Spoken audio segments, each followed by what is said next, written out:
maisha. Hapa mjini ujanja ni kumpa Yesu maisha.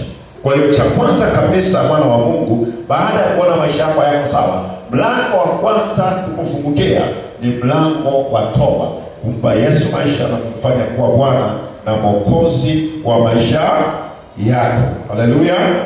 Kuna tofauti kubwa kati ya kusali na kuokoka. Unaweza kuwa Mkristo lakini asiye na Yesu.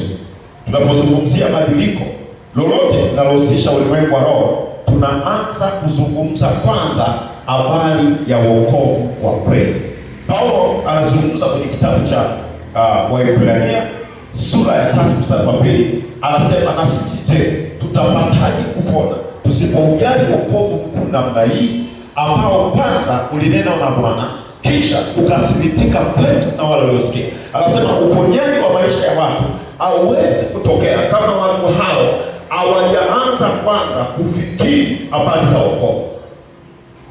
Tunaweza kutoka mahali tuliponaswa kwa njia ya kumpa Yesu maisha. Tunaweza kutoka kwenye hali ngumu kwa njia ya kumkubali Yesu kama Bwana na Mwokozi wa maisha.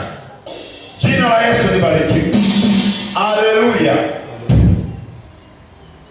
Waebrania sura ya 9 mstari wa 12, Waebrania 9:12 anasema wala si kwa damu ya mbuzi na ndama, bali kwa damu yake mwenyewe aliingia mara moja tu katika patakatifu, akisha kupata ukombozi wa milele. Anasema ni Yesu ambaye aliingia mara moja patakatifu kwa ajili ya kupata ukombozi wa milele. Hatutafuti ukombozi mahali kwingine popote, maana ukombozi ulishapatikana. Ukombozi wa kuvuka mipaka fulani, ukombozi wa kutoka hatua moja kwenda hatua nyingine, ukombozi wa kuondoka kwenye hali ya kusahaulika ulipatikana kwa Yesu Kristo.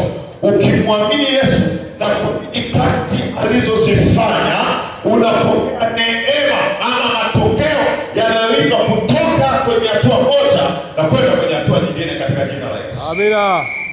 Kwa hiyo kama uko hapa haujampa Yesu maisha yako, hakikisha leo utaondoka kama ulivyokuja, unampatia Yesu maisha yako yote. Mwambie Bwana, ninayaweka maisha yangu kwako, uyaongoze tangu leo na milele katika jina la Yesu. Baada ya kufanya jambo hilo, kuna mlango wa hatua moja itakuwa umefunguka kwenye maisha yako. Kama umenielewa, tupungiane mikono.